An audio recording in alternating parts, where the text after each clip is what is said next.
When you're a single mother of 3, you don't really live for yourself anymore. Your thoughts revolve around school lunches, utility bills, and the constant, gnawing fear that you're one missed payment away from losing the roof over your kids' heads. When Tom passed, the silence that followed was louder than anything I'd ever known. I missed the sound of Tom's voice humming in the kitchen while he made coffee. I missed the way he'd brush past me and rest his palm on my lower back, grounding me, without saying a word. For years, I poured everything I had into raising our 3 kids and keeping the house in one piece. I gave them every ounce of love I had. But I didn't know how to live without him. I didn't know how to be both mother and father. I only knew I had to, because there was no other choice. For the kids, I kept going. We had our house, the one Tom and I bought just after Ethan was born. It wasn't fancy, but it was ours. The mortgage was paid off before he died, thank God, but the rest of the bills didn't seem to care. Electricity, water, groceries, repairs, they all kept coming. The sink leaked. The windows whistled in the wind. The roof had a soft spot that I tried to ignore. Debt crept in like water under a door. I hadn't worked in over a decade. Every job interview reminded me of that. That day, I was walking from yet another one, holding my resume like a receipt for failure, wondering what else I could possibly try. It felt like screaming into a void. It wasn't the first rejection and probably wouldn't be the last. They never said it outright, but I saw it in their eyes. I was too tired, too old, too distracted. On the way home, I saw an older woman drop her grocery bags near the corner. Apples rolled into the street. I didn't even think. I just ran. "Let me carry these for you," I offered. She blinked at me, surprised. "Thank you, sweetheart. These bags are stronger in theory than in practice." I walked her the few blocks to her apartment. "You're a kind soul," she said. "What's your name?" "Rachel." She smiled gently. "Don't stop being this person, Rachel. The world needs more people like you." She turned and went inside. I stood there a moment, her words echoing in my chest like a soft knock I wasn't expecting. When I got home, there was a letter in the mailbox, not a bill, not an ad, but an actual letter. The envelope was thick, the paper textured. Inside, there was no sender name, no personal note. Just a typed message. "You and your children are invited to stay at the estate. Travel has been arranged. Arrival requested by Friday." No name. No reason. Just tickets, an address, and the strangest feeling that someone was watching us. It made no sense. But I had no money, no job, and no real plan. So I packed our bags. The estate was something out of a dream. Wide marble steps stretched toward tall, ivy-covered balconies. Fountains sparkled in the sun like something from a movie. The kids were speechless, eyes wide, mouths open. I should have been amazed too, but all I felt was a knot in my stomach. And then I saw her. Margaret. My mother-in-law. She stood at the top of the stairs like a queen expecting her court. We hadn't spoken in nearly 10 years, not since Tom told her he was marrying me. She hated me from the start. Blamed me for ruining him, though she never once explained how. "You're the one who sent the letter?" I asked, stunned. My voice came out sharper than I meant, but I couldn't help it. "This house belongs to my family," Margaret said. "Your children. They belong here." I felt my chest tighten. I hadn't seen her in years, but nothing about her had changed. She still looked at me like I was dirt tracked into her perfect world. I took a breath, trying to stay steady.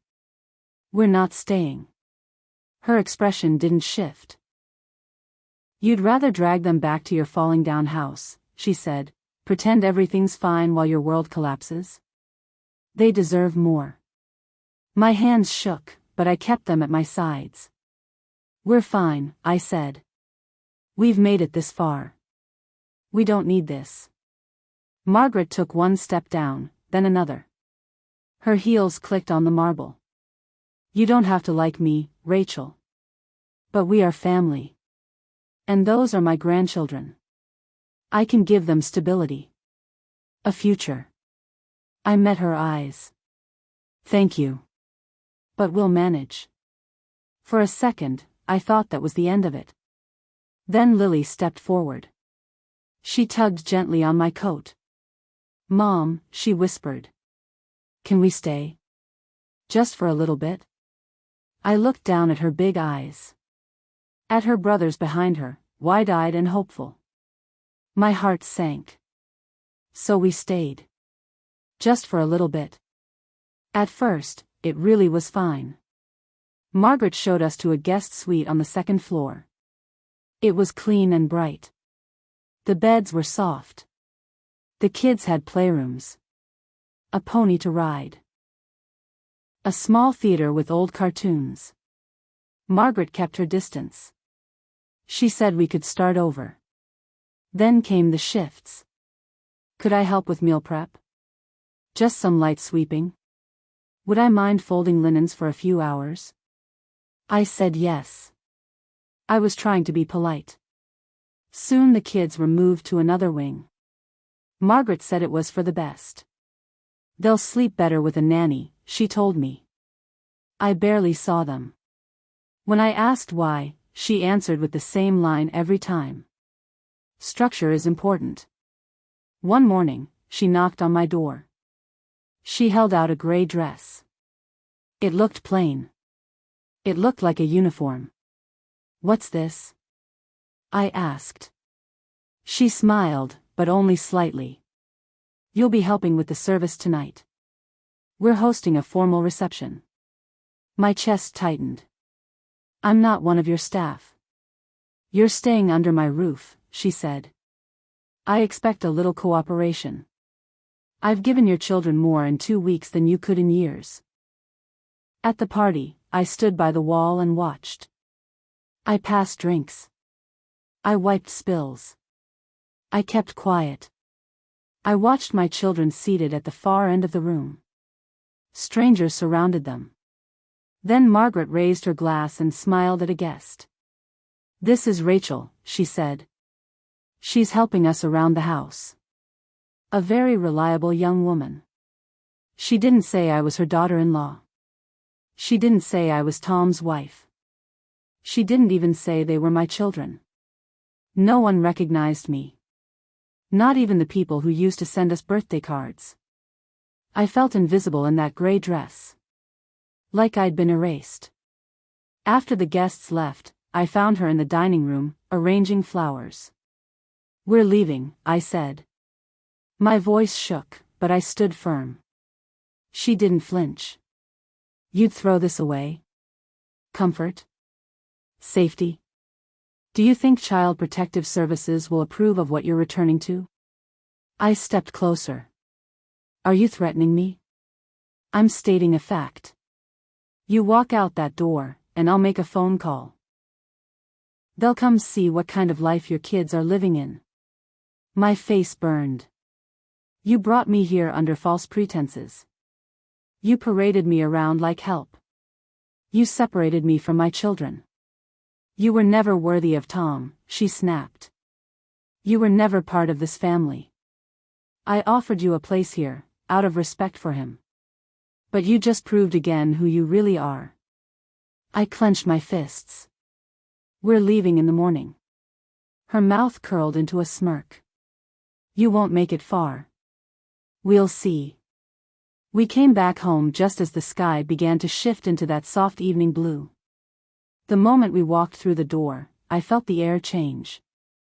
The dust, the draft, the creaky floor, all of it welcomed me like an old friend. The couch had a tear in the cushion. The kitchen faucet still dripped. The hallway light flickered if you touched the switch just right. It was broken in places, but it was ours. And that made all the difference. 2 days after I sent out the last batch of resumes, my phone rang. My heart skipped a beat when I saw the unknown number. A woman from one company had seen my application. She wanted to meet. Her voice was calm and polite, but I held the phone tight, afraid to believe it. I didn't let myself get too hopeful. I dressed in my cleanest blouse and packed my printed resume into a worn leather folder. My hands were cold the whole ride there. When I arrived, the receptionist asked me to wait. Then the office door opened, and I froze. It was her, the older woman from the sidewalk. The one with the torn grocery bags and the gentle eyes. She looked up and smiled with recognition. "Rachel." I blinked. "You?" "Yes," she said simply. "Please, come in." I stepped into her office, trying to still my hands as I opened the folder and offered her my resume. "I brought." But she didn't take it. "I don't need to see that," she said kindly. "You're hired." My jaw dropped slightly. "But you haven't even looked." She folded her hands on the desk.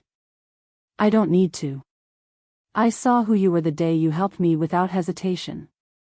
People like you don't come around often. We can teach skills. But character? Kindness? That's what truly matters here."